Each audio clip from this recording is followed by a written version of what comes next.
Hello, my name is Duncan and welcome to Bast Books Back Away from the Donkey. And this is my first video since probably just before Christmas. First pick and mix. I've done a few community posts if anybody's been watching me or if anybody remembers me from then. Christmas isn't really my favourite time of year, so I'm glad it's all over. I'm not a big fan and for various reasons. So I'm glad it's but I've got a few things to show you today, and I'll probably talk about some of the stuff I've read over Christmas. I hope you all had a good time if you could. And I said I've not really read as much as I wanted to over Christmas. I was hoping to catch up on, I got a backlog of comics I wanted to read and got a few books, and I really didn't read that much. Probably read 3 or 4 books over the sort of 2-week period. I finished, there's a book of Greek science fiction stories I was reading called Nova Hellas. I finished. It was on my Kindle actually. I haven't got that with me, but I'll find a little picture of it put there, and that was pretty good. I quite enjoyed that, and I'm going to be doing a video of that in the next couple of weeks. But I've actually missed, as much as my initial excursions into YouTube were tentative, which they still are, I've actually missed posting some videos and talking about a few things. So I've got a few things that have been picked up and I've got that I'm going to show you, and I said I'll talk about some more reading other than the Nova Hellas. I said the other thing I said I've got a couple of things I'm planning to do this year that I'm going to briefly talk about, but there'll be separate videos on those this week hopefully, and I'll hopefully get back to my normal posting schedule. I said it's been quite lean, and I've missed all the other booktubers that I follow who didn't post much over the Christmas period, which I totally get. I posted a video just before, which was like my favourite newish reads from last year, and I'm still going to put out one which I promised to do before New Year, but I didn't, which was my favourite rereads, and I'll probably schedule that for early next week because that's quite an easy one to push out, and then I can do the newer stuff that I want to do a bit later.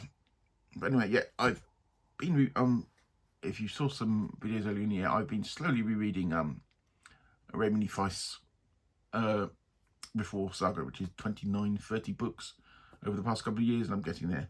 And I've just gone through the Crondor books, which is 3 books. This is the 3rd one there, which I'm reading, which is Crondor Tear of the Gods. These were based, I haven't read them for quite a long time. It's based on a video game that they based in his world, and he did the story and created it. And they're not his best work, and in some ways you can see how the progression from the video game goes, because you get people going along a singular quest with lots of side quests and big bad bosses and things like this. But what makes it quite good is Raven Feist's characterization, because you're using old characters, and that's what I like about it. I read fantasy-wise, I read quite a bit, but I'm not a big fan of newer fantasy because I find it a bit dull. I find it people trying to be edgy for the sake of being edgy without forgetting basic things, without forgetting basic things like good characterization and good plot. So I'm not a big fan of sort of fantasy after sort of 2000-ish. There might be a couple of ones. I've read some Brandon Sanderson, who's one of the better ones out there, but some of the other ones, especially the grimdark ones, is just people trying to be edgy and thinking they're reinventing stuff, and they're being sort of dark and mysterious, and writers ever done it before. But they forget about people like Stephen Donaldson and who've been there way before that, and Michael Moorcock, who've done dark and edgy way before that. So yeah, so that's why if you see me read fantasy, most of it's going to be older stuff, but as is my science fiction, a lot of that's older stuff. I'm not particularly enamored with a lot of new science fiction, but I do pick up occasionally, and I still read some stuff. But anyway, that's by the by. So yeah, that's the 3rd book, and I've read it. There was, as I said, it was a follow-on from a video game, which I think the video was, I can't remember, something about Crondor, and it follows characters that we know from one called Jimmy the Hand. And there's 3 books. It was originally meant to be 5, okay, but there's actually 3 books and there's 4 books, but this was finished around 2002, the final one of these, and then they didn't do the 4th book until 2013, I think he released it, which was only 160 pages long, which they count as a novella, but I say novella is shorter than that, but that's by the by. But it was meant to be finished with 2 books. It's because the Sierra, the games company, weird stuff happened, and he had a falling out with them. And at the back end of the 90s, Sierra had arguments with everybody, as far as I can remember. A lot of it was they were brought out, and weird things happened, and money went missing, and it all got very strange. But that's why there was never the 5 books in this sort of sub-series that there should have been.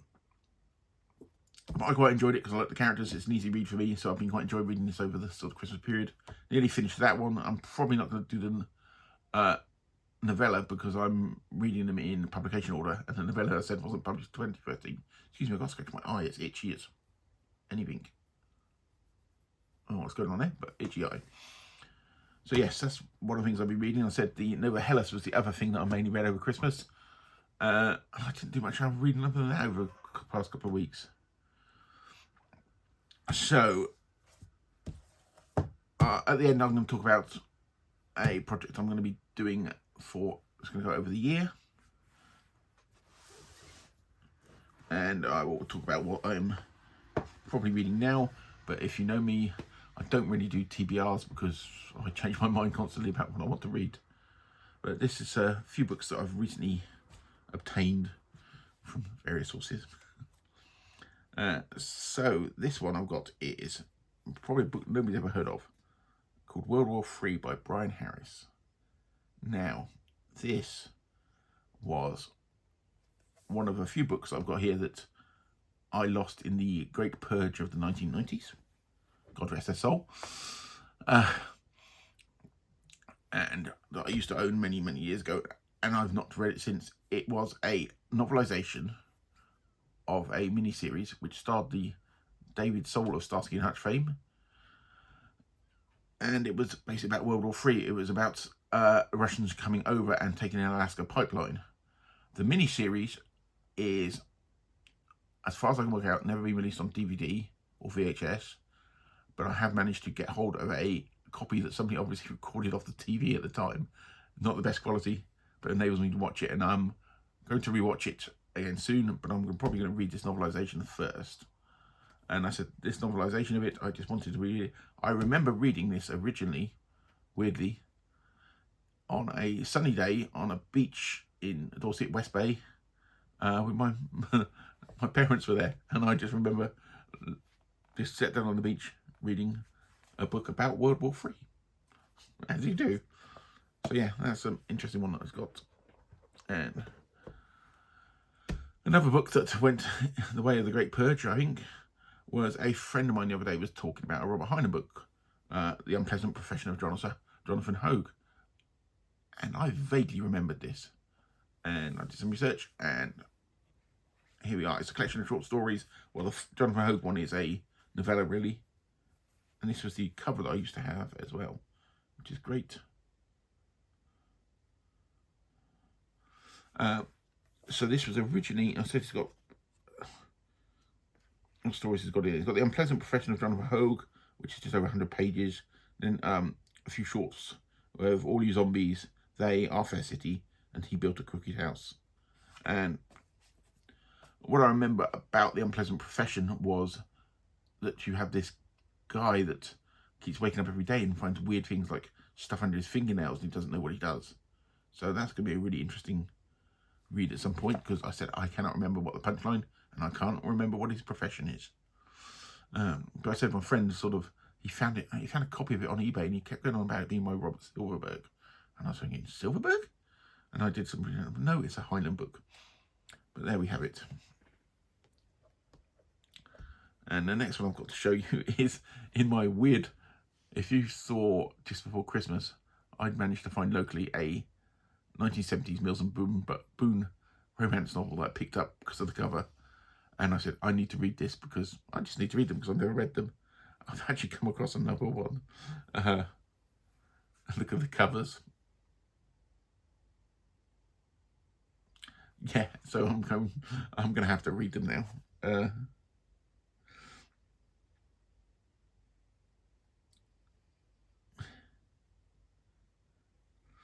So I'm going to read the back of it for you. It's like Yesterday's Island. Just at the right moment of her life, When she had lost her job and couldn't really think of what to do next, Caroline's mind had been made up for her by an unexpected legacy, a half share in a house on the picturesque Nantucket Island off the east coast of America. Since she was half American anyway, she decided to go and have a look at it instantly, fell in love with a charming place and decided to settle there. But there was one snag. The other half share belonged to someone called Hawksworth Cabot. Who's called Hawksworth Cabot? Oh, it's not Hawksworth Cabot, Lowell III. What would he be like? And what difference would it make to her plans? Yes, I need to sit down and read these soon. I said, if you look at that very, very 70s cover, I think they should be, hopefully they're an easy read, and we'll get onto them soon. But now another one, if you look back at one of my videos about, it could be a science fiction video I did right at the beginning about my history with science fiction. I think it could be a tag or something. I mentioned Brian Earnshaw's Dragonfall 5 books, which sort of one of the things I remember, first science fiction I ever read. And I read them probably when I was about 5 or 6 years old, because they were in my school library.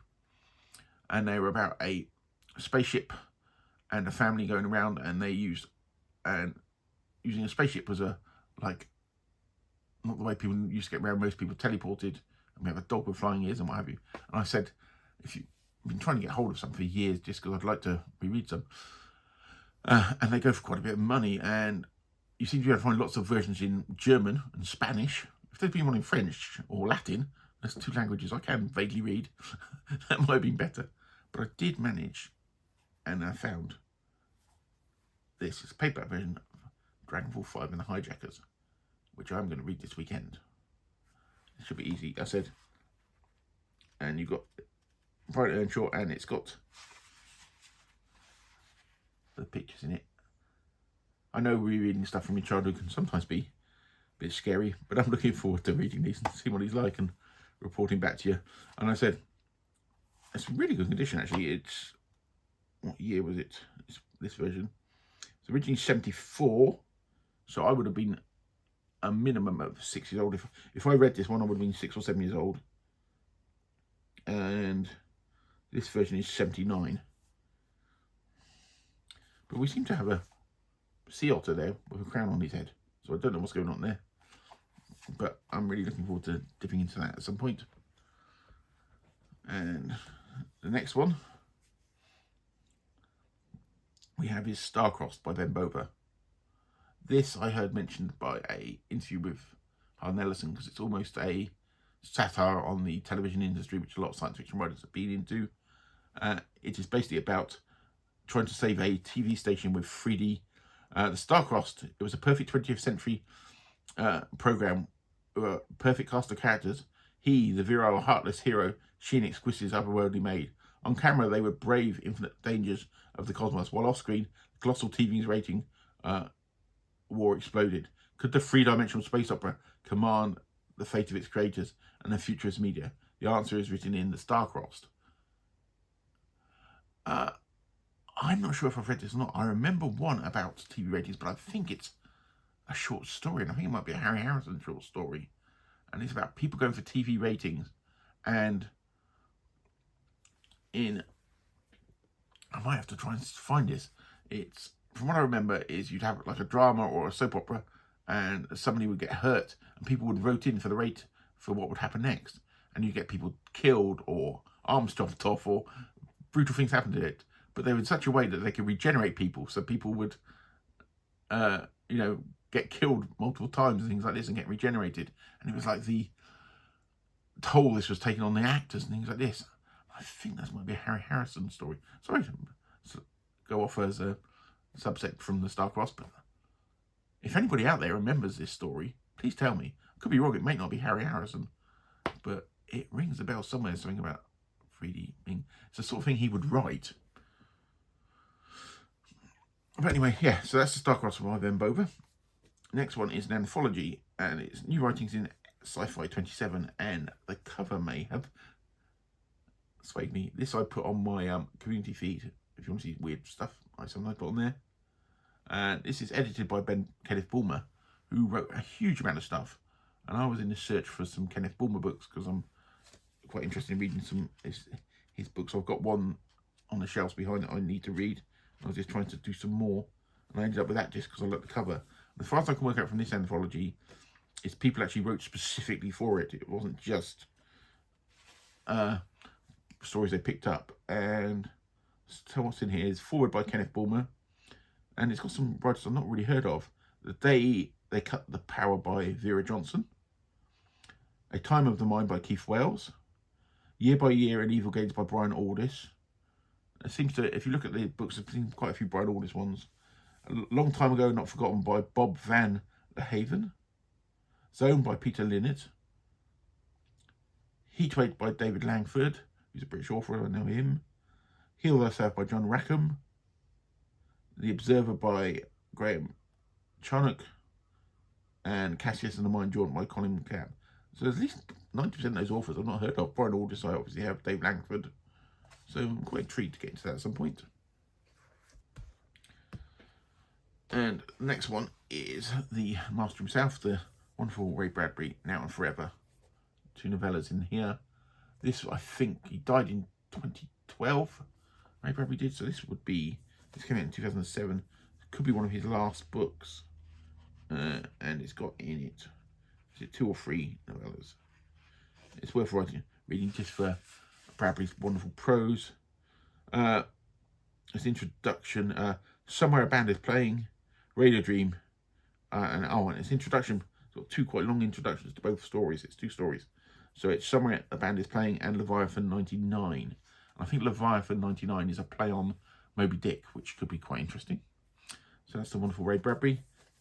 I don't know whether anybody's read that. I know early Bradbury, I've read quite a lot. Later stuff I haven't. If I've read anything post sort of 1985, I probably haven't read much. And then we got another one that is Harlan Ellison, Time of the Eye, short stories of Harlan Ellison. And this is the second part. There's 2 parts, according to him. It's got, in the States, this book is the latter half of a collection called Alone Against Tomorrow. Panther issued the former half as All the Sounds of Fear. So All the Sounds of Fear is the one before this. I think All the Sounds of Fear may have some of his more famous ones, stories in here. But there's stories in this one. So if you don't know, Harlan Ellison was a master of the short story. Listening to the... It's got Life Hutch, which I know from another collection in here. And the rest of the stories I don't ring a bell. Time of the Eye, I think I may have read. But yes, so this collection, Time of the Eye, great cover, as always. So the perspective on it's a bit weird of it in that tree. That's great. And then we come to the final one that I've recently got. It's a Philip K. Dick book. This is called In Milton Lumpke Territory, and this is one of his literary novels. He wrote a bunch of non-science fiction ones probably very early in his career, and nobody picked them up, and they were published post his death in about 1987. I've got about 2 or 3 of them. I've got Humpty Dumpty in Oakland and Puttering Around in a Small Land, and all under the Paladin banner, because Paladin published them there with these covers. And I've been after the other ones with these covers, but they're quite rare to get hold of because you can buy reprints of them now. And I just wanted them because I like them to match the rest of the ones. And I've not read them all. And this one I found recently and thought great to add to it. But that's his more literary work, and I really, really like the books, and people forget about them because... And they all sort of about very, very normal people, normal things. There's I think it's Putting Around a Small Land. It's literally about a man who runs a Radio Shack type store. That's basically the whole story, but it's really, really quite interesting. So I'm quite interested into that one. And I said cover-wise, I said after the Paladin ones, I do love the covers on them, which is why I wanted to get them, because the more modern ones have some more abstract covers, and if you know me, you know my hatred for a lot of modern covers. So yeah, that was all the ones that have appeared recently here, and what I'm going to be reading soon is, I said, Dragonfall 5 I'm probably going to go into, which I will probably read very quickly, hopefully might even start it today. This book I'm going to be reading for the year, I've shown it before, I got it for my birthday, and this is Yesterday's Tomorrow's, edited by Mike Ashley, which is going through British science fiction in 100 books. And I'm going to be reading this through the year, so very slowly. And I was trying to work out how I was going to read this, because obviously they mentioned 100 books. I'm probably not going to read them all, but I'll probably pick out ones that I've either not read or sound really interesting once I've read the sort of background to them. And whether I did them before or after, I don't know. And I don't know how I'm going to do videos on them yet. But initially he's starting on H.G. Wells, and I've read a lot of Wells, as most people have. He talks about Time Machine, The War of the Worlds. But he goes on about When the Sleeper Wakes, which I've not read. And The Country of the Blind and Other Stories. I think I read the story, Country of the Blind. But it's quite interesting, because when we get, later on, we get into writers like George Griffith, who in 1895, The Outlaws of the Air, which I don't know, which I found a copy on Project Gutenberg recently. And When William Came by Sacchi, 1930, The Struggle for the Empire, George W. Cole. I think a lot of these will be very interesting, because they're authors I don't think many people know, even quite science fiction fans. A lot of them I don't know. So I think the stuff sort of pre-1900, which a lot of this stuff is going to be really, really interesting. And even up to sort of pre-First World War. So yeah, so I'm going to start reading that, and I said I'll be reading it throughout the year, so don't expect, if you follow me on Goodreads, don't expect it to disappear soon, because it'll be up there and it'll just be sitting there. And I mentioned before Christmas, quite break, I hope I'm not speaking too quick, because I said this is the first video I've done for a while. I mentioned before Christmas that I was going to do a Philip K. Dick project. I wanted to call Dick on Film, but my wife says I shouldn't do that, but I'm going to call it Divine Invasions, Philip K. Dick on Film. And I'm going to go through, he's had 12 films done from his books or short stories, and I'm going to reread the books and obviously rewatch the films, and I'm going to do videos on them. I'm going to do them in order they were first films, and I'm obviously going to start with Blade Runner, which everybody knows. I'm going to rewatch it because I love the film anyway, and I said I was lucky enough to see it when it was first released, and I'm one of the few people that believe that because there's so many cuts of it, the original theatrical cut with the voiceover is the best version, which I will tell you why I believe that when I do the video. But so I'm going to reread it. I'll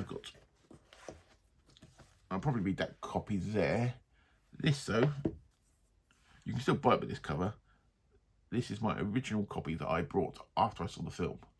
So in 1982, when I was 14 years old, seen the film, so I went out and brought this book, and this actual book, and I read it and thought, what the hell? If you read any Philip K. Dick, you know what I mean. But it's a really, really good book, and I'm really looking forward to rereading it, because I've not read it for quite a few years.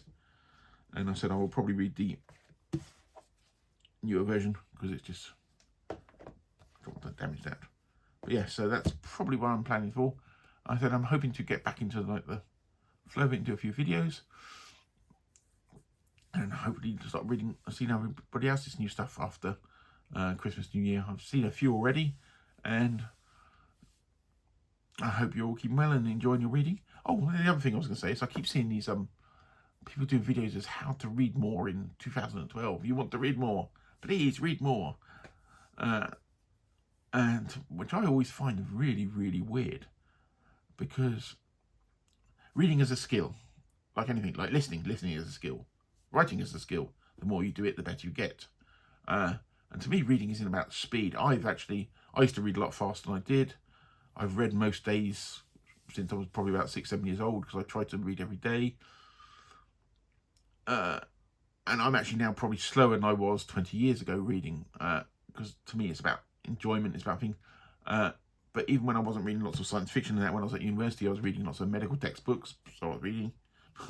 And loads and loads of medical things, books on osteology and things like this. And I probably got quite quick at reading then, because we had to absorb all the information. But to me, my best advice, if you want to read more, is don't worry about it. Find books you like, read them. Just read. The more you read, the faster you'll get, and then you'll find you click into a pace is what is comfortable for you. So just don't push it. That's what I'm saying, and that's my New Year's advice. New Year's advice from the man from the donkey.